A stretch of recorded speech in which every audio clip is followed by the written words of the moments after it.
চাইলেই সহজেই যে কোনো মানুষের সাথে রূঢ় আচরণ বা খারাপ আচরণ করতে পারেন। আপনি কর্মক্ষেত্রে কয়েকজনের দায়িত্বপ্রাপ্ত হলেন, তাদেরকে সহজেই তুইতুকারি বা বদমেজাজি সরে কথা বলতে পারেন। এটা আপনার একটা কর্মক্ষেত্রে পাওয়ার থাকতে পারে। বাট খারাপ আচরণ বা রূঢ় আচরণ দিয়ে কখনো মানুষের বিশ্বাসযোগ্যতা বা আস্থা অর্জন করা যায় না। আর খারাপ আচরণ কখনোই আপনাকে বড় পদ পদবিতে বসিয়ে রাখতে পারে না।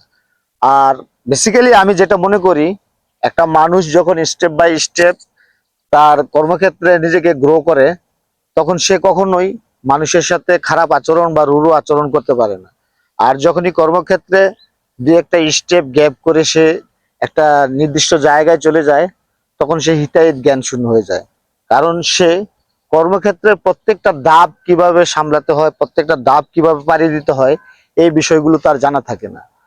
তো আমরা ব্যক্তিগতভাবে এক একজন এক একটা কাজে লিপ্ত থাকি। কেউ চাষা, কেউ কর্মচারী, কেউ ব্যবসায়ী, কেউ সায়েন্টিস্ট, কেউ চিকিৎসক। যে যেই পেশায় আমরা নিয়োজিত আছি, আমরা সবাই সবাইকে সম্মান করি। সম্মানের জায়গায় যদি আমরা সবাই অটল থাকি, তাহলে অপোজিট পয়েন্ট থেকে আমরা সম্মান পাবো। আর যদি আমরা সম্মানের জায়গায় অটল না থাকি, তাহলে আমরা জালেমে পরিণত হব। অবশ্য জালেমের শব্দ যদি বিশ্লেষণ করতে যাই, সেটা একটা বিস্তার আকার ধারণ করবে। জালেম যে শুধু কেউ আমাকে পক্ষপাত করে বা আঘাত করলো, এটাকে শুধু জালেম বলে না। আমরা জালেম বলতে সাধারণত যেটা বুঝি, যে কেউ আমার উপর জুলুম করলো, আমার উপর আঘাত করলো, কেউ আমার জমি দখল করে নিল, কেউ আমার টাকা দখল করে নিয়ে গেল, এগুলোকে আমরা জালেম বলতে বুঝে থাকি। আসলে জালেম বলতে এগুলো নয়। জালেম হচ্ছে একজন মানুষ অন্যজন মানুষকে সঠিক মূল্যায়নটুকু না করা, এটাই জালেম। একজন মানুষ অন্যজন মানুষকে তিরস্কার করে, ছোট করে, অপমান করার চিন্তায় কথা বলাটাকে জালেম বলে। তো জালেম শব্দের আরো অনেক ব্যাখ্যা আছে। তো এভাবে জালেম শব্দের ব্যাখ্যা করতে গেলে আমার অনেক সময় লাগবে। আমি বেসিক্যালি আপনাদের যেটা বলতে চেয়েছি, সেটা হচ্ছে মানুষ হয়ে কখনো মানুষকে ছোট করার চেষ্টা করবেন না। মানুষ হয়ে যখন মানুষকে ছোট করার চেষ্টা করবেন, আল্লাহ তাআলা তখন আপনাকে ছোট করে দিবেন। আর আপনি মানুষ হয়ে যতটুকু চিন্তা, যতটুকু বুদ্ধি প্রয়োগ করে মানুষকে ছোট করার চেষ্টা করবেন, আর আল্লাহ তাআলা তার চাইতে অনেক ছোট ন্যানো একটা বুদ্ধি বা ন্যানো একটা কৌশল অবলম্বন করলে আপনাকে মুহূর্তেই ছোট করে দিতে পারে।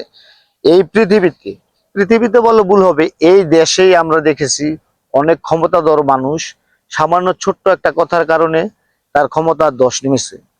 ছোট্ট একটা ভুল আচরণের কারণে সে তার ক্ষমতা থেকে বিচ্যুত হয়ে গেছে। আর সেখানে আপনি আমি সাধারণ একটা আমজনতা। তো আমি বরাবরই যেটা বলি, মানুষ হয়ে সবসময় মানুষকে মূল্যায়ন করুন, মানুষকে প্রাধান্য দিন, মানুষকে ভালোবাসুন। মানুষের ভালোবাসায় আপনাকে মানুষের ঊর্ধ্বে তুলে নিবে। আর মানুষের উপর জালেমি আচরণ করলে, মানুষের বদদোয়ায়, মানুষের অভিশাপে আপনাকে সমাজের নিকৃষ্ট তলানিতে রাখবে।